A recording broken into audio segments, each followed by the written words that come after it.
So, how much? How much will it take to make it go away? What's your price? 60,000 Rand? 100,000 Rand? Maybe tenders, hey? In an explosive expose, Daily Maverick writer Pieter-Louis Myburgh says the suspended Independent Development Trust CEO, Tebogo Malaka, and the entity spokesperson, Pasha Magolane, offered to pay him bribes to bury an ongoing Daily Maverick investigation. And he has it all on camera, he says. You'll remember, of course, Malaka was suspended following a PwC investigation into that 836 million rand oxygen plant scandal. The CEO is accused of failing to prevent or act in violations that may have cost the state hundreds of millions of rands. And that story first came to light due to investigative reporting by the Daily Maverick. Pieter-Louis Myburgh, always a pleasure to welcome you on the show. Thank you for your time. Good morning, Bongani. Thanks for having me. A little earlier on, I played some of the audio that has been shared with us from one of those meetings. But perhaps for background, let's start with how all of this unfolded. You got a WhatsApp?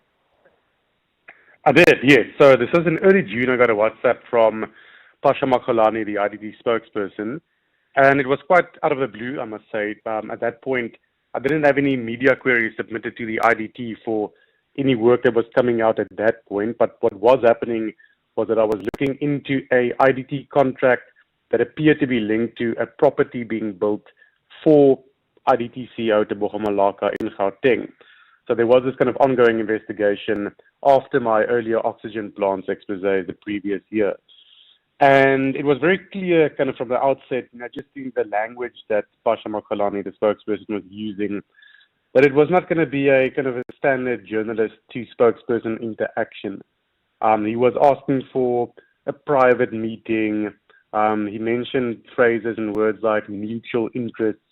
And then he also said that if we had a meeting, him and I, it would be in preparation for another meeting where Tebogo Malaka would also be present. Were your eyebrows raised? Kind of, very much. It just kind of like very much initially from the get-go, the language and the kind of suggestive language kind of pointed to me or suggested to me that this would not be, a normal discussions between a journalist and a state-owned entity CEO and spokesperson. Sometimes as an investigative journalist, you may have a sense of wrongdoing at an entity. But did you, in your mind, suspect it would go as far as what you now say happened? I was skeptical. Look, so like I said, I was immediately, my suspicions were aroused that I think they were kind of softening me up to take money to make a story go away. All right. Just because of the language that was being used. So that's why we were prepared actually to document what did actually happen. Let's go back firstly, Peter. Let's go back to that first meeting. What happened there? Yeah. Well, so at the first meeting with Pasha Magolane at the same venue, he explained that my reporting on the IDT, the oxygen plants reporting, was doing them a lot of damage. It was harming Tebogo Malaka's reputation, and that he was sure that we could find mutual interests and a mutual way of going forward, doing some more positive reporting on the IDT, and then I could be rewarded for doing so. How would you be rewarded? Well, he did mention a 100,000 rand cash payment, a regular 100,000 rand cash payment at a time. So this would be like a retainer? Yes, and he also said I could bring contractors to the IDT. This is where the real money is. And that my nominated contractors could get IDT tenders, and then, I could get my cut from those tenders. Gosh. So this was just you and Pasha Magolane, the spokesperson, at that initial meeting? That's correct, yes. And was that recorded? It was not. It was not. But what did happen, we do have a bit of a record of what transpired there, because after that meeting, he did send me a tender document and asked me to distribute it among my contractor contacts. As if to say, see? Yes. There's a tender in play. I can bring contractors, and presumably they would somehow fix it so that my contractors won the tenders. Do you remember how much that tender, the value of that tender was? It's a contractor development program for the IDT's Western Cape sort of projects.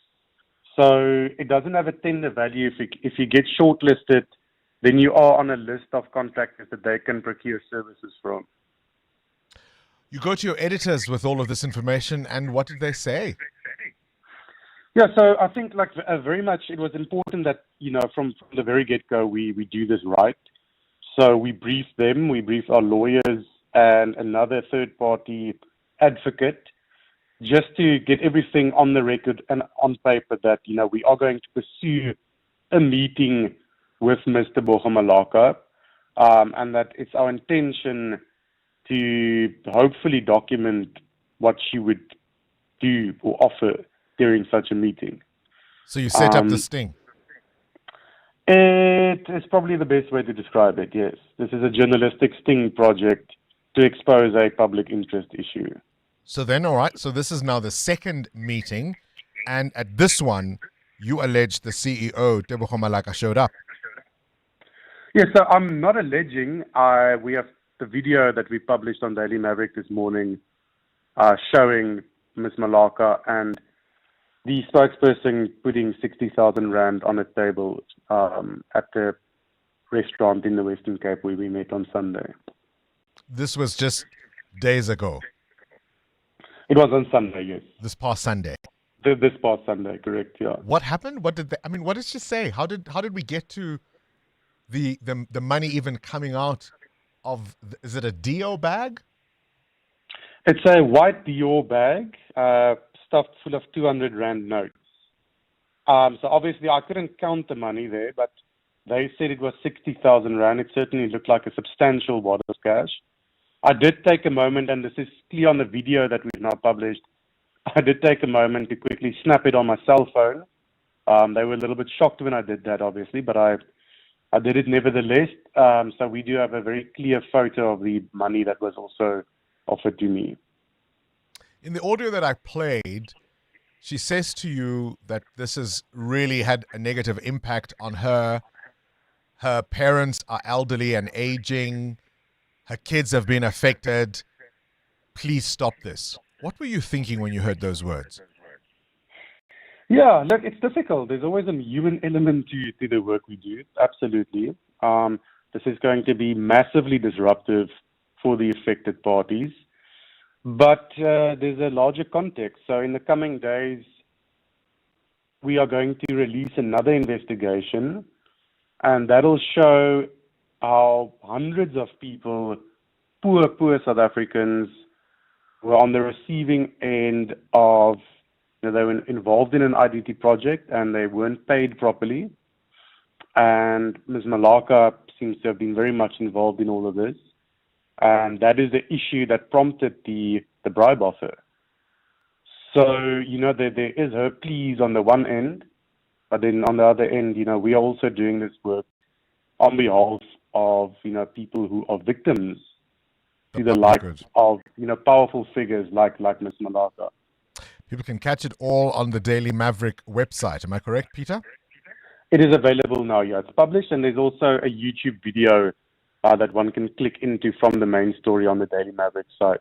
And I played some of that audio a little earlier on. It really is quite shocking. Since the publication, have they come forward to offer any kind of explanation? Were they even aware that you were recording them? No. So we did offer them a right of reply, but they didn't respond before the deadline. And yeah, so to date, there's been no comment from them on the issue. All right, you can check it all out on the Daily Maverick website. Daily Maverick investigative journalist there, Pieter-Louis Myburgh. And just to remind you, the IDT has a mandate to execute social infrastructure projects. They're meant to be building schools and clinics.